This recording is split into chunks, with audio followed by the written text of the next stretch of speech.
Hi everyone, this is Jen and I make useful English Lit study videos on Shakespeare, poetry, fiction, literary devices and more to help you become a literary expert. So if this sounds like what you need, make sure you hit the subscribe button below. So in today's video, we analyse Michael Cassio in Othello. So Cassio is the Moor's lieutenant who is demoted and suspected of having an affair with Othello's wife, Desdemona. So he's interesting largely because his identity is based on others' perception of him, as demonstrated by his iconic speech lamenting the loss of his reputation in Act 2 of the play. Now, one intriguing question about Cassio is why Iago was able to frame him so easily as Desdemona's adulterous partner. Now, this is especially strange considering that Othello had trusted Cassio enough to choose him as his officer in the first place. Also, we know that both men have known each other for a long time and apparently share a mutual love and respect. Cassio was also the one who had helped Othello woo Desdemona. So why is it then that at the mere suggestion of Cassio having an affair with Desdemona, Othello would be so quick to accept this as truth?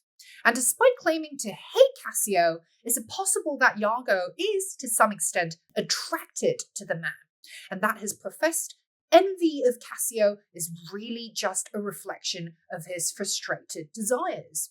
So with these questions in mind, let's dive straight into our analysis of Cassio with the first point.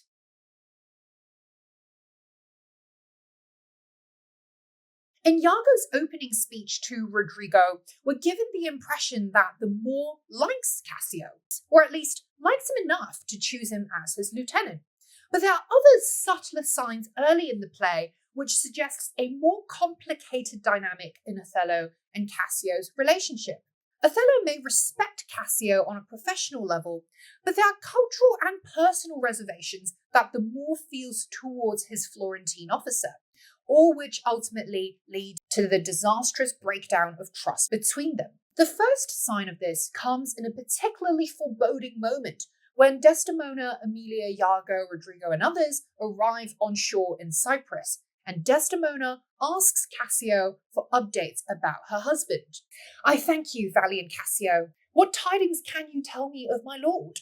He's not yet arrived, nor know I aught but that he's well and will be shortly here. Oh, but I fear, how lost you company? The great contention of the sea and skies parted our fellowship. But hark, a sail!"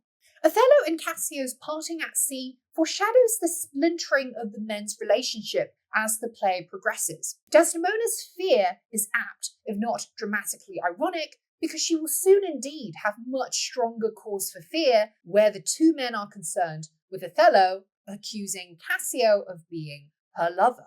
In Cassio's remark that the great contention of the sea and skies parted our fellowship, the word contention means quarrel or dispute, which does manifest as Othello comes to accept Iago's accusation of Cassio as Desdemona's paramour. The elemental imagery of sea and skies conveys a sense of cosmic inevitability about Othello and Cassio's soon-to-be fractured relationship, as men that are, in fundamental ways, polar opposites to each other like sea and sky. Othello is a black outsider driven by instinctual passion and military action, whereas Cassio is a white Italian characterized by conventional charm, good looks, and academic learning. This raises an intriguing question as well about whether people who come from vastly different racial, cultural, and social backgrounds can ever fully trust each other, even if they share genuine respect and appreciation on a professional level. So maybe there is some wisdom to the adage, birds of the same feather flock together.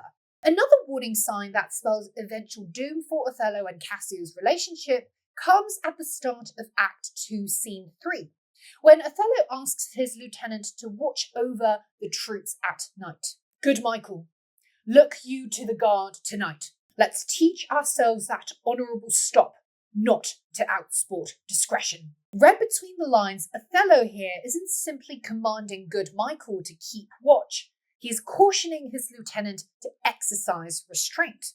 Teach ourselves that honourable stop. Presumably because he knows Cassio's weakness when it comes to drinking.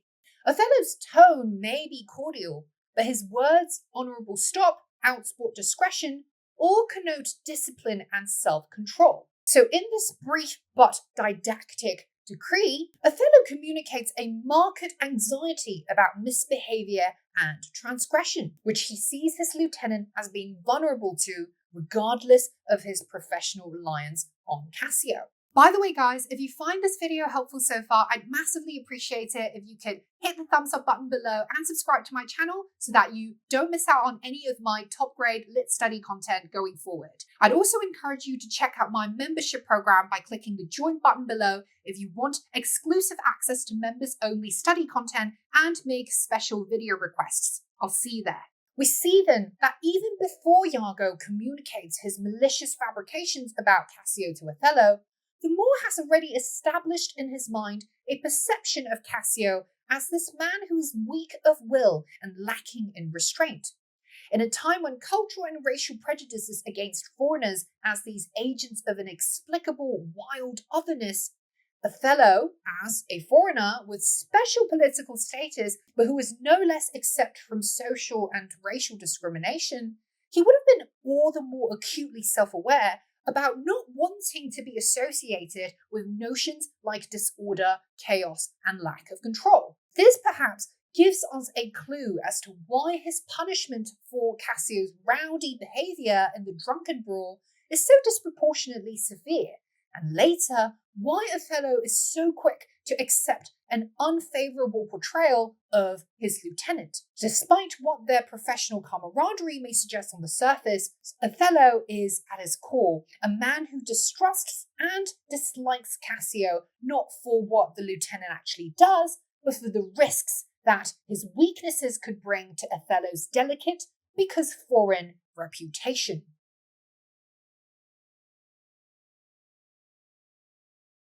From Iago's point of view, Cassio is arguably worse than Othello. While it would be easy for Iago to think of a Moorish foreigner as his inferior, he can't quite do the same for someone like Cassio, who is, like him, a white Italian soldier. But as implied by Cassio's erudition, Florentine origins, and social suave, the lieutenant probably does come from a higher social rank than the ancient, which clearly irks Iago. In fact, Cassio himself is aware that he is better than Iago when he remarks, albeit somewhat jokingly, that the lieutenant is to be saved before the ancient, i.e., he comes before Iago in receiving the grace of God. The issue with Cassio, though, isn't so much his natural effortless sense of superiority, but his sheer naivete and lack of self-awareness about showing it so openly. He doesn't realise that by being or coming across so righteous, well-spoken and good-mannered, he risks incurring the envy and suspicion of others, no less that of Iago and Othello. For example, notice that before Iago hatches his plot to make Cassio drunk and become full of quarrel and offence, the two men engage in a brief exchange about Desdemona, where Iago's bawdy vulgarity is highlighted by Cassio's gentlemanly modesty. And one could argue that by making Iago feel his relative lack of gentility, Cassio humiliates and strengthens Iago's desire to set him up. To illustrate, compare their register and diction. Iago says, "She is sport for Jove, full of game, what an eye she has, sounds a parley of provocation." Whereas Cassio says, "She's a most exquisite lady, she's a most fresh and delicate creature, she has an inviting eye, yet, methinks, right modest, she is indeed perfection." Iago's diction is sexual, where he paints Desdemona as the siren-like seductress who's down for sport and game, with provocation of men as her goal. On the other hand, Cassio's impulse is to worship Desdemona as a saintly goddess. To him, she is a specimen of perfection that is untainted by earthly desires. While it's clear that Iago objectifies Desdemona as no more than a promiscuous outlet, it's also worth considering if Cassio's haloization of Desdemona isn't also a form of objectification. In any case, it appears that despite Iago's insistent attempts at converting Cassio's register from saintly to sexual and getting the lieutenant to engage in chauvinistic banter, Cassio resists them, eventually leading to Iago giving up and changing the subject from women to drinking. Another key moment to consider when it comes to Iago and Cassio's relationship comes in Act 3, Scene 3, when Iago paints a lewd imaginary vignette of Cassio and himself lying in bed. Perhaps because of how shocking and graphic Iago's description is about Cassio's sleep-talking and kissing of him, Othello misses the other, if not more bizarre premise, that the two men should have been lying together to begin with. Notice that in Iago's description, the word kiss is thrice repeated in a flurry of erotically charged lines. And then, sir, would he gripe and wring my hand, cry, "Oh, sweet creature," and then kiss me hard, as if he'd pluck up kisses by the roots that grew upon my lips, then laid his leg over my thigh, and sighed and kissed, and then cried, "Cursed fate that gave thee to the moor."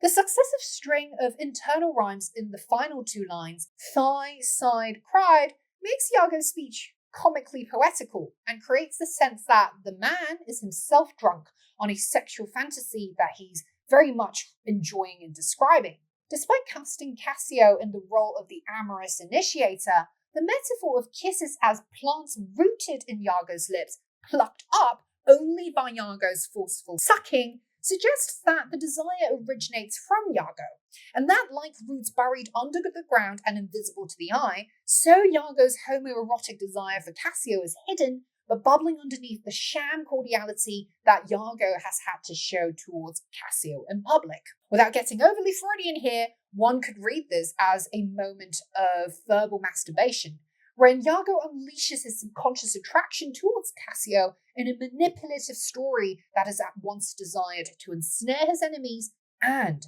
fulfill his hidden frustrated desires.